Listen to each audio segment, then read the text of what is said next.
안녕하십니까. 이어서 원주권 뉴스입니다.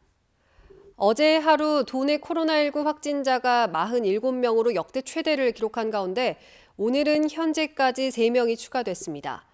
횡성의 신규 확진자는 아랍에미리트에서 입국한 60대 한국인으로 자가격리 중에 확진됐고 속초와 춘천에서도 각각 1명씩 양성 판정을 받았습니다. 현재 6,600여 명이 검사 결과를 기다리고 있어 추가 확진자가 나올 가능성이 높습니다. 이틀째 확진자가 나오지 않은 원주의 누적 확진자는 227명, 도내 누적 확진자는 566명입니다.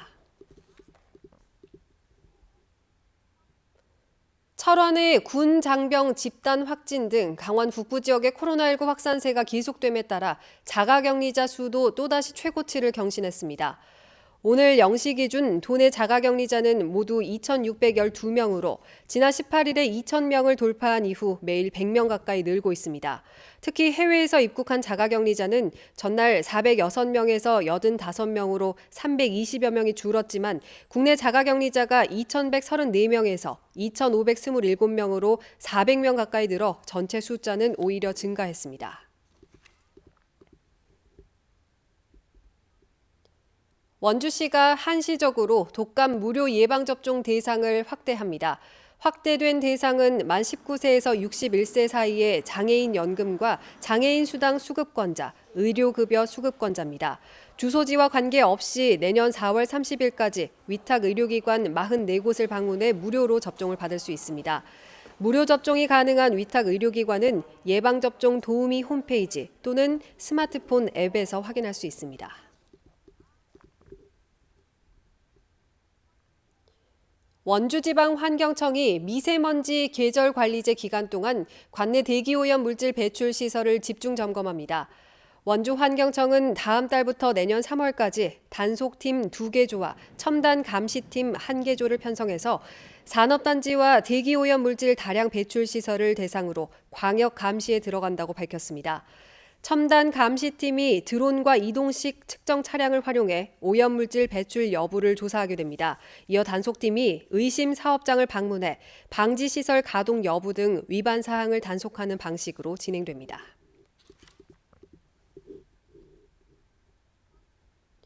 원주 기업도시의 초등학교 통합구역이 횡성 서원면으로까지 확대됩니다. 원주교육지원청은 기업도시 내 과밀학급 해소를 위해 올해 한시적으로 허용했던 횡성 서원처의 공통통합구역을 지속적으로 유지하고 다시 기업도시로 전학 올 수 없도록 한 조항도 삭제했습니다. 이번 조치는 전교생 40명의 절반이 기업도시 학생인 서원초의 작은 학교 희망 만들기 차원에서 이뤄졌기 때문에 횡성 서원 거주 학생의 기업도시 통학은 불가합니다.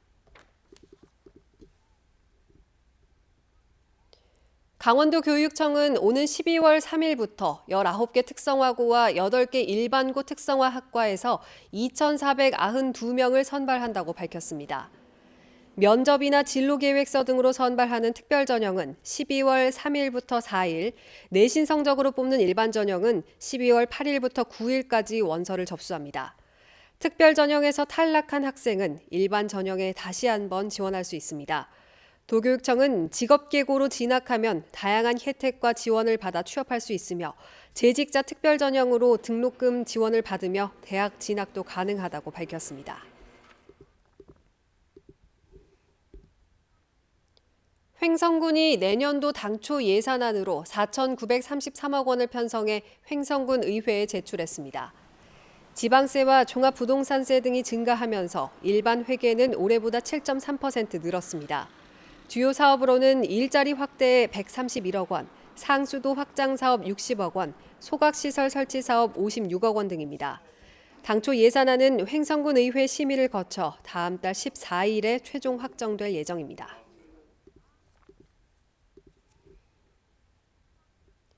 원주 DB가 어제 잠실학생체육관에서 열린 2020 국내 신인 선수 드래프트에서 건국대 이용우와 중앙대 이준희 가드 2명을 선발했습니다.